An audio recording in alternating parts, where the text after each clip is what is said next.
Compagnie aérienne de la France, bonjour. Que puis-je faire pour vous? Oui, bonjour. Compagnie aérienne de la France? C'est ce que je viens de vous dire. Oui, bonjour. Je vous appelle. Je souhaiterais 2 billets d'avion pour aller au Canada.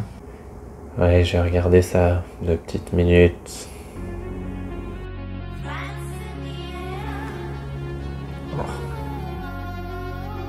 Alors, l'aller-retour, ce sera 800 €. Écoutez, ça me paraît tout à fait raisonnable. Mais il me faudrait 2 allées simples. Aller simple. Ça fera 2400. Combien?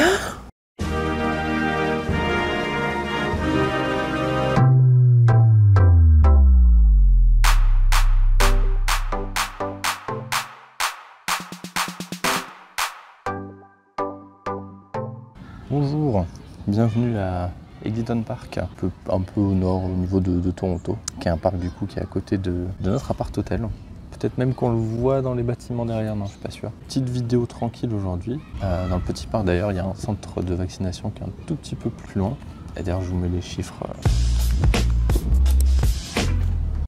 Je vous mets les chiffres actualisés au niveau des vaccins entre le Canada et la France. Du coup, pour le déménagement, comment ça s'est passé? Donc, comme vous avez vu sur la petite vidéo au début en intro, donc on n'est pas parti avec Air France. Les prix que je donne du coup sont vrais, alors ça fluctue un petit peu en fonction des semaines et des jours. On a décidé de partir avec TAP Portugal, parce que du coup l'aller-retour était à 800 €, pareil, mais l'aller simple était à 400 en fait. Ils surfacturaient pas l'aller simple. Quand j'ai regardé les avis, j'étais un peu mitigé, on va dire ça. Donc du coup, ouais, on a fait Toulouse-Lisbonne, donc à peu près 2 heures de vol. Un tout petit peu de retard, mais vu qu'on avait une escale de 3 heures, c'était pas dérangeant. Sauf que du coup, bien sûr, masque obligatoire, donc on est arrivé à l'aéroport à 9 h. Ça a été assez long d'enregistrer les billets, parce qu'on pouvait pas s'enregistrer à l'avance. Peut-être parce qu'il y avait la correspondance, ou peut-être parce qu'il y avait le Canada. Et du coup, on devait porter bien sûr le masque à l'aéroport et dans l'avion.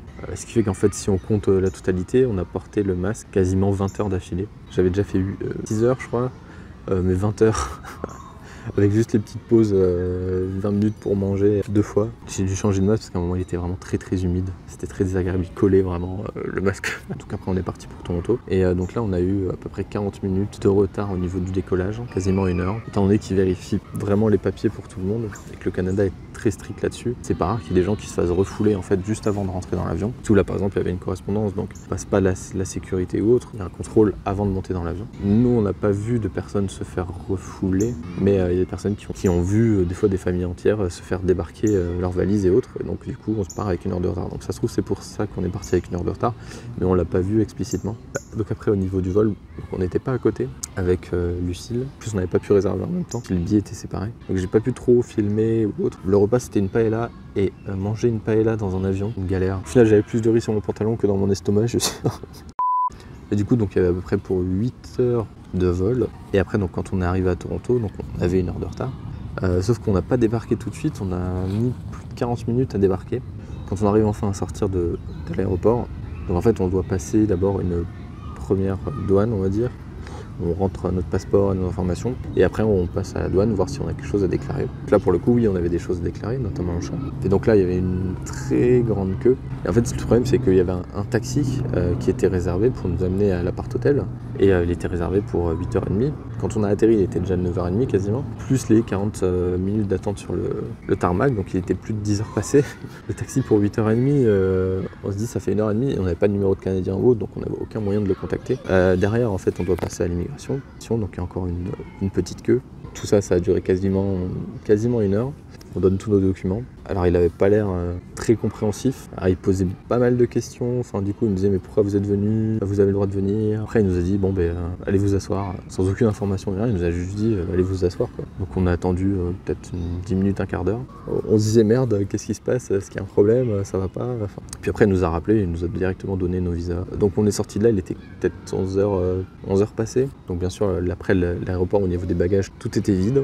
Donc on cherchait absolument partout, voilà, on voyait il y avait des bagages en fait qui étaient entreposés un petit peu partout. En fait on a retrouvé les autres beaucoup plus loin, ils avaient été regroupés ensemble d'ailleurs. Et avec le chat plus loin, abandonné. Et donc là on sort, donc il était peut-être, je sais pas, 11h30 peut-être. Donc on rappelle que le taxi était réservé pour 8h30, donc ça fait plus de 3 heures de retard. Et donc on arrive, forcément pas de taxi réservé. Des mecs forcément comme dans tous les aéroports qui essaient de démarcher. Donc on se débrouille, on essaie de trouver quelqu'un de la sécurité. et qui lui du coup passe le coup de téléphone pour appeler le taxi. Donc le taxi est venu. Alors par chance c'était un très gros taxi et on a pu tout rentrer, le chat, tous les bagages, tout ça. Et donc là on a parti après pour arriver à l'appart-hôtel. Et donc on a calculé, dans le matin on s'était levé à peu près à 5h30. On est arrivé, il était minuit passé à l'appart-hôtel. Ce qui fait donc que ça nous a pris à peu près une journée en fait de 24 heures. Le quartier, là on n'est pas vraiment dans le centre-ville, on est un peu plus au nord. Et c'est là où en fait il y a les appart-hôtels qui sont pas trop chers non plus. Et il y a quand même tout à côté, il y a toutes les commodités. Sachant que du coup, normalement, au niveau du Canada, il y a une quarantaine qui est mise en place. Mais vu qu'on était doublement vaccinés, on n'a pas besoin de la quarantaine. Sachant qu'on fait bien sûr le test PCR avant pour rentrer dans l'avion. Et en fait, après, quand on arrive, ils nous distribuent des petits kits. On va ouvrir le test pour se faire dépister du Covid qu'on a eu à la sortie de l'aéroport et qu'on doit se faire soi-même. Ouais.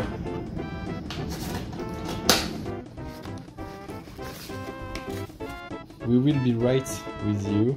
Nous serons bientôt avec vous dans un court instant. Parce que du coup, ça se fait à distance en ligne. Donc un tube, le coton-tige, je sais pas comment ça s'appelle. L'instruction manuelle et des petites pochettes après dans lesquelles je pense qu'il faudra le mettre. Donc on va voir comment ça va se passer. On passe un coup de téléphone en passant sur un site. En fait, on tombe sur une infirmière. Et cette infirmière, du coup, nous regarde faire le test, nous explique, nous regarde faire le test. Et après, donc, on rentre notre adresse, tout ça. Et en fait, il y a quelqu'un, alors un livreur agréé, qui vient récupérer le test directement à l'appartement. En fait, on le laisse dans le couloir, devant la porte. On dit un créneau horaire et puis il passe le récupérer à ce moment-là. This is test day number 1 or day number 8? Number 1.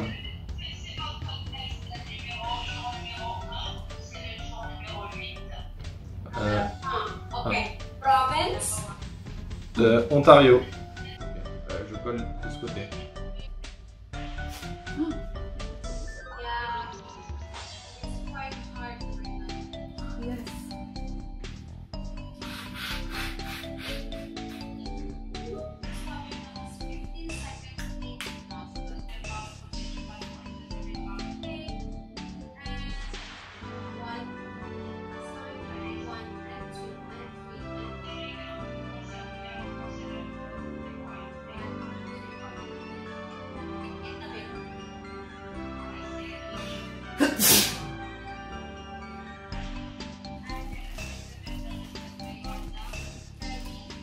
Et donc normalement, si on n'est pas vacciné, en fait, on doit rester en quatorzaine et on doit faire ce test 2 fois.